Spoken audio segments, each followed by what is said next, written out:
Hey everyone, welcome back. Today we're diving into a really unique art initiative. One that doesn't announce itself with big signs or flashy openings. It just instead lives quietly among fruit stalls and fishmongers, under umbrellas and fluorescent lights. We're talking about the Bazaar Compatible Program, or BCP for short. BCP is one of those rare projects that challenge everything you think you know about where art happens and who it's for. It was intentionally designed to exist within daily life, not separate from it, no invitations, no velvet robes, just a space tucked into a local market where art meets people by accident. Right, you've got shoppers, vendors, kids running around. Some people stumble on an installation while picking up groceries. Others start chatting with the artist while waiting for change. It's not about a curated audience, it's about whoever happens to be there.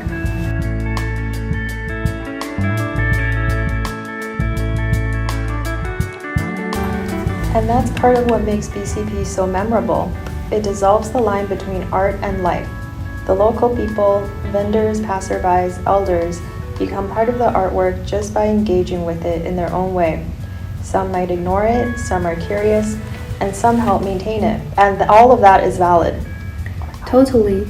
I remember from the interview with Shuying and Paul Deventer, who run BCP, they talked about wanted to unsettle expectations, not just for the audience, but for the artists too. Most of the artists they invited were used to galleries, museums, that kind of structures. Suddenly, they're in the noisy market in China, surrounded by people who don't know or care that they're making art. And that kind of disorientation is the point. There's no built-in prestige, no pre-selected viewers. The artists have to adapt to really listen to what the space is telling them. And that often means letting go of control, of certainty, and finding a new kind of connection. There's a moment Xia shared that really stuck with me. She said that the goal wasn't to elevate art, but to let it disappear into life. And that's so poetic and so radical, because it's not about making art stand out, it's about making it belong. Yes, and the relationships that form through that process are what really matter. There was a story about shopkeepers, Mr. Wang, who helps maintain the space and eventually become kind of an informal mediator between the artist and the public, even aspiring to create himself. That kind of shift doesn't happen in a museum.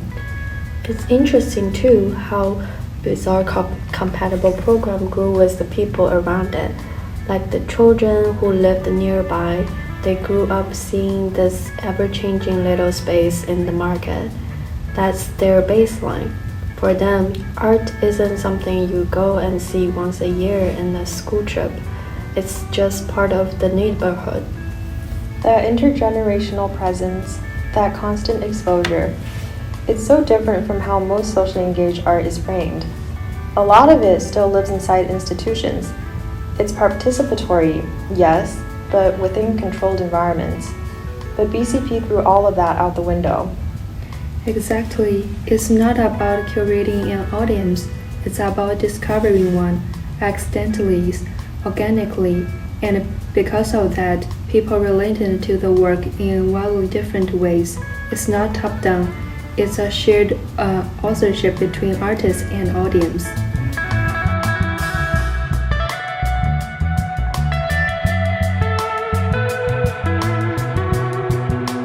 It also raises big questions about who gets to interpret art.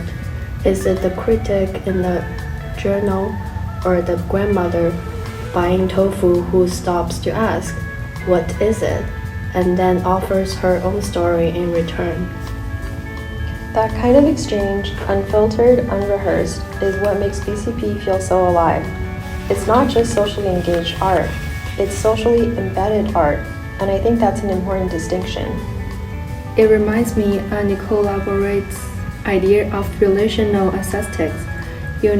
where the artwork is less about the object and more about the human interactions it creates.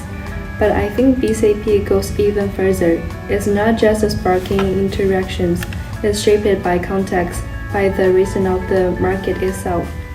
And in a world where art is often pressured to produce results, to be measurable, to prove its impact, BCP takes the opposite approach. It's quiet, it's consistent, it doesn't need to explain itself, and somehow that makes it more powerful. Yeah, I mean, it doesn't draw attention to itself. It just quietly changes the way people relate to their surroundings. And maybe that's the kind of art we need more of right now, art that listens instead of lectures. So maybe the real power of BCP isn't in what it shows us, but in what it asks us to notice. The people who overlook, the conversations we might not otherwise have, the space where art doesn't have to be separate from life. Exactly. It's not art that interrupts, it's art that integrates, that grows roots in the middle of ordinary days.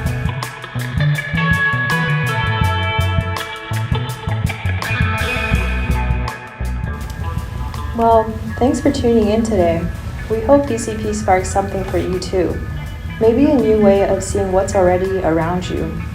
And who knows, the next great art experience might be waiting for you next to the vegetable stand or another ubiquitous space.